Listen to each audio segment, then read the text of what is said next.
کم خلک یې چې موږ په خپل ژوند کې تنګ شوي یو، ټینشن دی ورته، نورې مسالې دي ورته، د هغو د خلکو پر دا ویډیو دا څه لازم وکړو. دا نه سبا مسالې د څه شي وه د زیاتې شوي دي.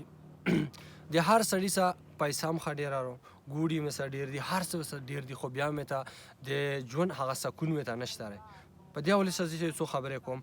یو خو دا خلک چې کم دي دا د دین نه لرې شوي، لمونځ او داس نه کوي. د هغې سره دویمه خبره دا صدقې ډېرې زیاتې نه کوي.